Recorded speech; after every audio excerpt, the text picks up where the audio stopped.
الرجيم. بسم الله الرحمن الرحيم. ولا تنكحوا المشركات حتى يؤمنوا، ولأمة مؤمنة خير من مشركة ولو أعجبتكم. ولا تنكحوا المشركين حتى يؤمنوا، ولعبد مؤمن خير من مشرك ولو أعجبكم. أولئك يدعون إلى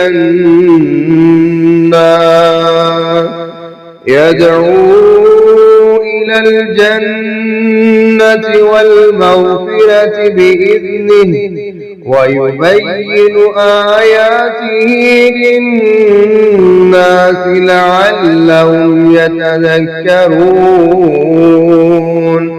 ويسألونك عن المحيض قل هو أذى فاعتزلوا النساء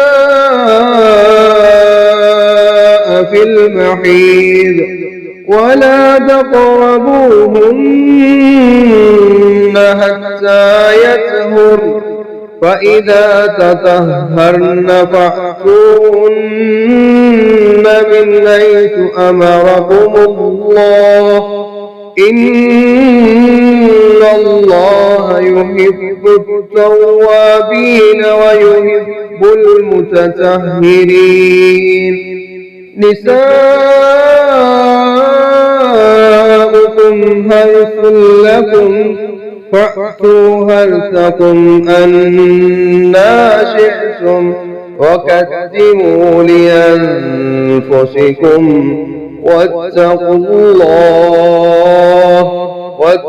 الله واعلموا أنكم ملاقوه، وبشر المؤمنين. ولا تجعلوا الله عرضة لأيمانكم أن تبروا وتتقوا وتصلحوا بين الناس، والله سمیع علیم. और मुशरिक औरतों से निकाह ना करो यहाँ तक कि वो ईमान ले आएं, और यकीनन एक मोमिन लौंडी किसी भी मुशरिक औरत से बेहतर है, ख्वाह तुम्हें अच्छी लगे। और ना अपनी औरतें मुशरिक मर्दों की निकाह में दो यहाँ तक कि वो ईमान ले आएं, और यकीनन एक मोमिन गुलाम किसी मुशरिक मर्द से बेहतर है, ख्वाह वो तुम्हें अच्छा मालूम हो। ये लोग आग की तरफ बुलाते हैं और अल्लाह अपने हुक्म से जन्नत और बख्शिश की तरफ बुलाता है, और लोगों के लिए अपनी आयात खोल कर बयान करता है ताकि वो नसीहत हासिल करें। और वो आपसे हैज़ के मुतल्लिक पूछते हैं, कह दें कि वो एक तरह की गंदगी है, सो हैज़ में औरतों से अलहदा रहो और उनके करीब ना जाओ यहाँ तक कि वो पाक हो जाएं। फिर जब वो गुस्ल कर लें तो उनके पास आओ जहाँ से तुम्हें अल्लाह ने हुक्म दिया है।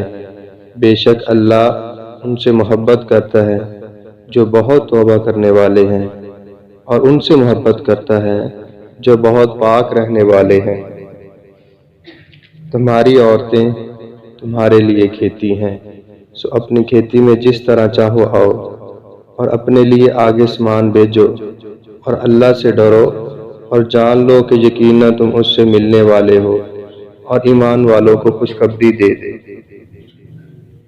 और अल्लाह को अपनी कसमों का निशाना ना बनाओ, इससे बचने के लिए कि तुम नेकी करो और गुनाह से बचो, और लोगों को और अल्लाह को अपनी कसमों का निशाना ना बनाओ, इससे बचने के लिए कि तुम नेकी करो और गुनाह से बचो, और लोगों के दरमियान इस्लाह करो, और अल्लाह सब कुछ सुनने वाला सब कुछ जानने वाला है।